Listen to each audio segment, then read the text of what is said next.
ಈಗ ambulance delay ಭಾಳ ಆಗ್ಲಿಕತ್ತದ, ಅದಕ್ಕೆ ಸೊಲ್ಯೂಷನ್ ಏನು ಕೊಡ್ತೀರಿ ನೀವು? ಇವಾಗ ಆಂಬುಲೆನ್ಸ್ ಡಿಲೇ ತುಂಬ ಜಾಸ್ತಿ ಆಗ್ತೈತಿ. ಅದಕ್ಕೋಸ್ಕರ ನಾನು ಸೊಲ್ಯೂಷನ್ ಏನು ಅಂದರೆ, ಈಗ ಆಂಬುಲೆನ್ಸ್ ಡಿಲೇ ಯಾಕೆ ಆಗ್ತೈತಿ ಅಂದರೆ, ಒಂದು ಆಂಬುಲೆನ್ಸ್ ನಂಬರ್ ಏನು 108 108ಗೆ ಫೋನ್ ಮಾಡಿ ಅದು ಇನ್ಫಾರ್ಮೇಷನ್ ಸರ್ಕ್ಯುಲೇಟ್ ಆಗಿ ನಮಗೆ ಅವ್ರ ಪೇಷಂಟಿಗೆ ವೆಹಿಕಲ್ ಕಳ್ಸೋಷ್ಟೇ ತುಂಬ ಲೇಟ್ ಆಗ್ತೈತಿ. ಸೊ ಅದಕ್ಕೋಸ್ಕರ ಒಂದು ಆ್ಯಪ್ ಕ್ರಿಯೇಟ್ ಮಾಡಿದರೆ ಕ್ವಿಕ್ ಕೇರ್ ಅಂತ, ಆ ಆ್ಯಪಲ್ಲಿ ಒಂದು ಸತಿ ಅವ್ರಿಗೆ ಇನ್ಫಾರ್ಮೇಷನ್ ಹಾಕಿದರೆ ಅದೇ ಟ್ರ್ಯಾಕ್ ಮಾಡಿ ಅವರಿಗೆ ಏನಾರು ಎಮರ್ಜೆನ್ಸಿ ಇದ್ದರೆ ವೆಹಿಕಲ್ ಕಳ್ಸೋದಾಗಲಿ ಮತ್ತು ಅವ್ರನ್ನ ಅಡ್ಮಿಟ್ ಮಾಡೋದಾಗಲಿ ಎಲ್ಲ ಮಾಡುತ್ತೆ. ಸೊ ಇದು ಆಂಬುಲೆನ್ಸ್ ಡಿಲೇಗೆ ಒಂದು ಸಣ್ಣ ಸೊಲ್ಯೂಷನ್ ಅಂತ ಹೇಳ್ಬೋದು. ಅದೇ ಥರ ರೂರಲ್ ಏರಿಯಾದಲ್ಲಿ ಆ ಆ್ಯಪ್ನ ಯೂಸ್ ಮಾಡೋಕ್ಕೆಲ್ಲ ಗೊತ್ತಿರಲ್ಲ ಸ್ವಲ್ಪ ಜನಕ್ಕೆ.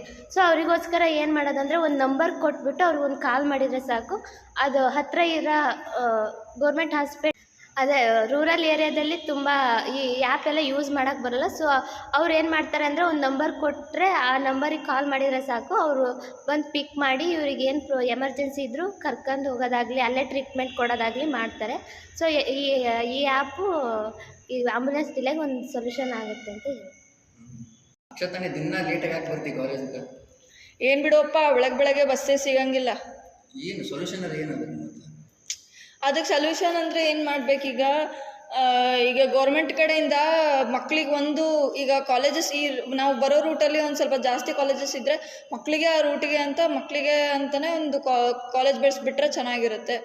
ಸೊ ದಟ್ ಡಿಲೇ ಆಗಂಗಿಲ್ಲ. ಮತ್ತು GPS ಅಂತ ಹೇಳಿಬಿಟ್ಟು ಆ ಕಾನ್ಸೆಪ್ಟನ್ನ ಇಂಟ್ರಡ್ಯೂಸ್ ಮಾಡಬೇಕು ಬಸ್ಸಸ್ಸಲ್ಲಿ. ಸೊ ದಟ್ ಅವ್ರು ಟ್ರ್ಯಾಕ್ ಮಾಡ್ತಾ ಇದ್ದರೆ ಕೆಲವೊಂದು ಸತಿ ಏನಾಗುತ್ತೆ ಅಂದರೆ, ಕೆಲವೊಂದು ಡ್ರೈವರ್ಸು ಜಾಸ್ತಿ ಹೊತ್ತು ಒಂದೇ ಸ್ಟಾಪಲ್ಲಿ ನಿಂತ್ಕೊತಾರೆ. ಸೊ ಅಲ್ಲಿ ಟೈಮ್ ಮ್ಯಾನೇಜ್ಮೆಂಟ್ ಚೆನ್ನಾಗಾಗುತ್ತೆ. ಸೊ ಅಲ್ಲಿ ಕಂಟ್ರೋಲ್ ಇರುತ್ತೆ ಅನ್ನೋದೊಂದು ಇರುತ್ತೆ ಡ್ರೈವರ್ಸಿಗೆ. ಆ ಕಂಟ್ರೋಲ್ ರೂಮಿಂದ ನೋಡ್ತಾ ಇದ್ದಾರೆ ನಮಗೆ, ನಾವು ಭಾಳ ಹೊತ್ತು ನಿಂತ್ಕೊಂಡ್ರೆ. ಈಗ ಬ್ರೇಕ್ಸ್ ಅಂತ ಬಂದಾಗ ಲಾಸ್ಟ್ ಸ್ಟಾಪಲ್ಲಿ ಬ್ರೇಕ್ಸಲ್ಲಿ ಭಾಳ ಹೊತ್ತು ಬ್ರೇಕ್ ತಗೋತಾರೆ ಡ್ರೈವರ್ಸ್. ಅವರಿಗೆ ಹೇಗಾಗ್ಬಿಡುತ್ತೆ ಅಂದರೆ, ನಮಗೆ ಯಾರು ಹೇಳೋರಿದ್ದಾರೆ ಅನ್ನೋದಾಗುತ್ತೆ. ಸೊ ಹಾಗಾಗಿ ಅದು ಒಂದು ಕಂಟ್ರೋಲ್ ಸಿಸ್ಟಮ್ ಇದ್ದಾಗ, ಅವ್ರಿಗೆ ಭಯ ಅನ್ನೋದಿದ್ದಾಗ ಟೈಮ್ ಪಿಕಪ್ ಆಗುತ್ತೆ.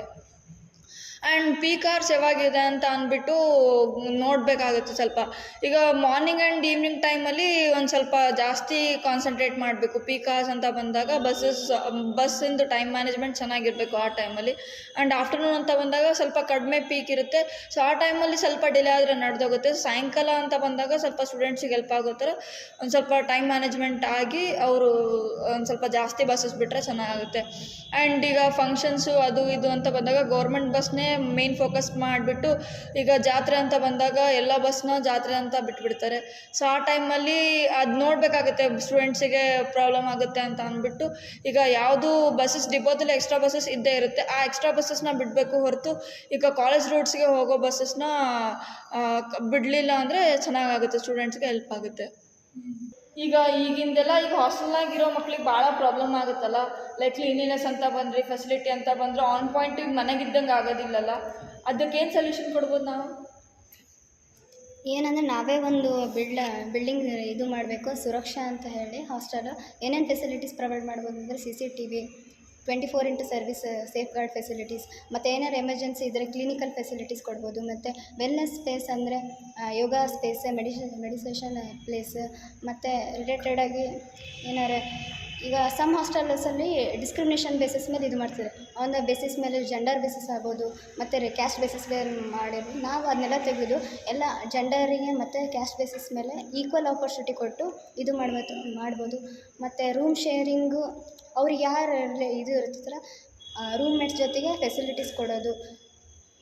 ಮತ್ತು ಹಾಟ್ ವಾಟರಿಗೆ ಹೋಗಿ ಸೋಲಾರ್ ಪ್ಯಾನಲ್ಲು, ಮತ್ತು ಪುವರ್ ಸ್ಟೂಡೆಂಟ್ಸಿಗೆ ಸ್ಕಾಲರ್ಶಿಪ್ ಫೆಸಿಲಿಟೀಸ್ ಕೂಡ ಪಾರ್ಟ್ನರ್ಶಿಪ್ ಗೌರ್ಮೆಂಟಿಂದ ಫೆಸಿಲಿಟಿ ತೊಗೊಂಡು ಪ್ರೊವೈಡ್ ಮಾಡ್ಬೋದು.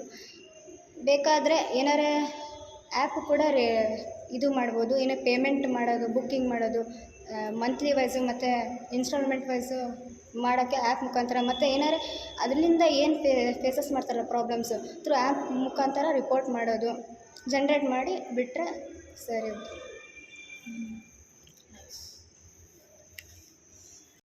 ಅವಾಗ ಇಷ್ಟ ತನಕ ನಾವೆಲ್ಲ ಪ್ರಾಬ್ಲಮ್ ಕೇಳಿದ್ವಿ, ಸೊಲ್ಯೂಷನ್ ತಿಳ್ಕೊಂಡ್ವಿ. ನಿನ್ನ ಪ್ರಾಬ್ಲಮ್ಸ್ ಏನಿರ್ತದೆ? ನಂದು ಏನಂದ್ರೆ ಮೈಗ್ರೇಷನ್ ಆ್ಯಂಡ್ ಅರ್ಬನ್ ಡಿಫ್ಟ್ ಅಂತ. ಈ ಮೈಗ್ರೇಷನ್ ಅಂದ್ರೇನ, ಈಗ ಹಳ್ಳಿಯಾಗಿರ್ತಾರೆ ಜನ, ಅವ್ರು ಸಿಟಿಗೆ ಹೋಗ್ಬೇಕಾಗ್ತದೆ. ಏನು ಹಾಸ್ಪಿಟಲ್ಗೆ ಮತ್ತು ಕಾಲೇಜ್ ಕಲೀಲಿಕ್ಕೆ ಇದಕ್ಕೆ ಒಟ್ಟು ಹೋಗೋದಾಗುತ್ತೆ. ಅದ್ರ ಸಂಬಂಧ ಇದು ಹಳ್ಳಿಯಿಂದ ಎಲ್ಲ ಜನ ಬಿಟ್ಟು ಹೊಂಟಾರೆ, ಹಳ್ಳಿ ಇದಾಗಲಿಕ್ಕೆ ಅಂತಂದು ಈ ಪ್ರಾಬ್ಲಮ್.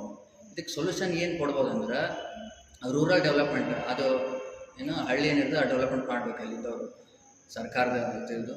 ಮತ್ತು ಸ್ಕಿಲ್ ಡೆವಲಪ್ಮೆಂಟ್ ಪ್ರೋಗ್ರಾಮ್ಸ್ ಮಾಡ್ಬೇಕು ಅಲ್ಲೆಲ್ಲ.